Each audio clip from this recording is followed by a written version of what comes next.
Bed सोर या pressure ulcer वो घाव होते हैं जो आपकी स्किन पर लंबे समय तक दबाव के कारण उत्पन्न होते हैं। जो लोग गतिहीन अवस्था में होते हैं या जो लोग लंबे समय तक बिस्तर पर रहते हैं या जो लोग व्हीलचेयर का इस्तेमाल करते हैं, उनमें बेड सोर होने की संभावना अधिक होती है। कभी कभी यह बेड सोर या घाव गहरे संक्रमण का कारण बन सकता है और कभी कभी यह जानलेवा भी साबित हो सकता है। बेड सोर को डेक्यूबिटस अल्सर, प्रेशर इंजरी, प्रेशर सोर, प्रेशर अल्सर और प्रेशर वुंड के नाम से भी जाना जाता है। बेड सोर शरीर के उन हिस्सों में अधिक विकसित होने की संभावना होती है जहां पर आपकी बोन आपकी स्किन के सीधे संपर्क में आती है, जैसे कि ankle bone, back bone, buttocks, elbow, heels, हिप्स and tail bone. तो इन हिस्सों में आपकी स्किन सीधी बोन के संपर्क में होती है, जिसकी वजह से स्किन पर बोन का प्रेशर अधिक पड़ता है, तो यहाँ पर बेड सोर होने की संभावना अधिक होती है।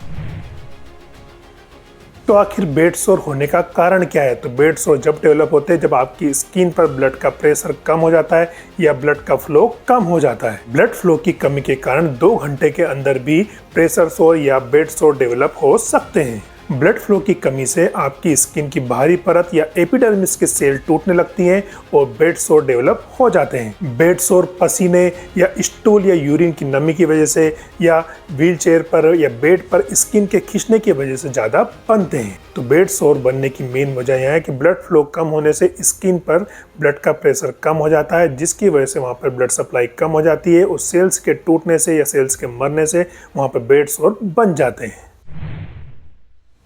जिन मरीजों की स्किन पतली होती है या फिर जिनकी चलने फिरने की क्षमता सीमित होती है, उनमें बेड सोर होने की संभावना अधिक होती है, जैसे कि जो मरीज कोमा की अवस्था में या किसी को पैरालिसिस का अटैक आ चुका हो और वो बेड पर हो, या फिर जो मरीज व्हीलचेयर का यूज़ करते हैं या फिर जो कास्ट, स्प्लिंट या प्रोस्थेटिक डिवाइस यूज़ करते हैं, ऐसे लोगों में बेड सोर होने की संभावना अधिक होती है। बेड सोर को सीवीटी के हिसाब से 4 स्टेज में बांटा जा सकता है। स्टेज नंबर 1, इसमें स्किन रेड या पिंक कलर की दिखाई देती है, लेकिन कोई ओपन वुंड या खुला घाव नहीं होता है। डार्क कलर वाले लोगों की स्किन में चेंजेस देखना थोड़ा सा कठिन हो सकता है। स्किन छूने पर सॉफ्ट या गर्म महसूस हो सकती है। स्टेज नंबर 2, इसमें पिंक या रेड बेस का शेलो वुंड डेवलप हो जाता है और इस स्टेज में स्किन लॉस, एब्रेजन और ब्लिस्टर भी दिखाई दे सकते हैं। इसमें वुंड पेनफुल तो होता ही है, साथ ही स्किन डिस्कलरेशन भी हो जाता है। अब बात करते हैं स्टेज नंबर 3 की। तो इसमें क्लियर वुंड दिखाई देता है जो कि स्किन की फैटी लेयर या हाइपोडर्मिस में जा सकता है। स्टेज नंबर 4, इसमें घाव स्किन की तीनों लेयर में इंटर कर जाता है, जिससे आपके मस्कुलोस्केलेटल सिस्टम की मसल्स, टेंडन और बोन दिखाई देने लगती है। तो यहाँ सबसे सीवियर स्टेज होती है। तो ये थी आपकी बेड सोर की 4 स्टेज। बेड सोर से लाइफ थ्रेटनिंग कंडीशन जैसे सेल्यूलाइटिस या सेप्टिसीमिया की रिस्क बढ़ जाती है और कुछ लोगों में सेप्सिस के कारण एम्पुटेशन की या पैर को या उस ऑर्गन्स को काटने की भी आवश्यकता पड़ सकती है। कुछ मरीजों में साइनस ट्रैक्ट बन जाते हैं और अगर इन ट्रैक्ट का कनेक्शन अगर ब्लड में हो तो बैक्टीरियमिया हो सकता है, जो कि बैक्टीरियल मेनिंजाइटिस मतलब ब्रेन के अंदर इन्फेक्शन और एंडोकार्डाइटिस मतलब हार्ट के अंदर इन्फेक्शन का कारण हो सकता है। और अगर इनका कनेक्शन बोन में हो तो बोन में इन्फेक्शन के कारण ऑस्टियोमाइलाइटिस हो सकता है और जॉइंट में इन्फेक्शन हो तो सेप्टिक आर्थराइटिस भी हो सकता है। तो ये थे बेड सोर के कॉम्प्लिकेशंस। बेड सोर के सिम्टम्स से लक्षण की बात करें तो पहला साइन होता है फीवर विद चिल्स, तो यहाँ इन्फेक्शन का फर्स्ट साइन होता है। और दूसरा होता है एक्सट्रीमली पेनफुल, मतलब बहुत ज़्यादा दर्द महसूस हो सकता है। अगला हो सकता है red and very warm to touch, मतलब स्किन रेड कलर की दिखाई दे सकती है और छूने पे गर्म महसूस हो सकती है। स्वेलिंग आ सकती है और पस डिस्चार्ज भी हो सकता है। तो ये थे आपके बेड सोर के सिम्टम्स।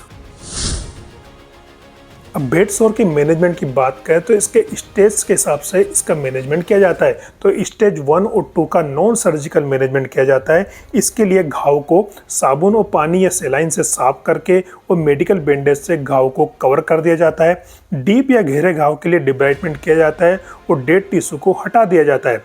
डिब्राइटमेंट के बाद ऑइंटमेंट लगाकर घाव को पैक कर दिया जाता है। मेडिकेशन की बात करें तो इसके लिए एंटीबायोटिक्स यूज़ की जाती हैं, एनसेड्स यूज़ किए जाते हैं और पेन किलर यूज़ किए जाते हैं।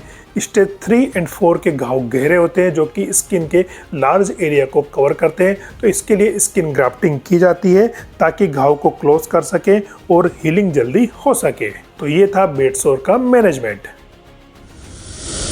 अब बात कर लेते हैं कि बेड सोर को डेवलप होने से कैसे रोका जाए। तो आप इन 10 स्टेप्स को फॉलो करके बेड सोर के डेवलप होने के रिस्क को कम कर सकते हैं। Step number 1, change position in every 15 minutes. तो हर 15 मिनट में पेशेंट की पोजीशन चेंज करते रहना चाहिए। Number 2, check skin regularly. तो स्किन के कलर को रेगुलर चेक करता रहना चाहिए। अगर उसमें कुछ चेंजेस हो या सेंसेशन नहीं आ रहे हो तो तुरंत नोटिस करना चाहिए। Number 3, check tenderness or pain, warm or coolness. तो स्किन में देखिए कहीं दर्द तो नहीं हो रहा है, कहीं स्किन गर्म या ठंडी तो नहीं हो रही है।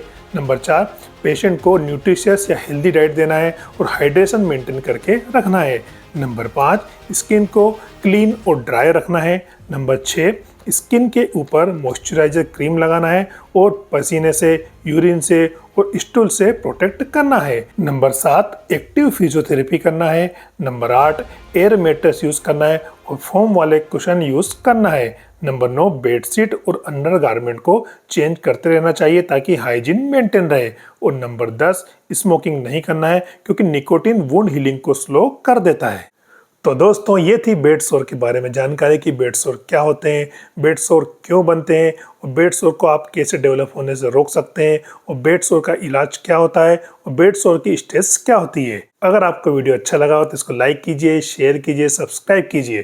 Keep learning, keep teaching. नमस्कार।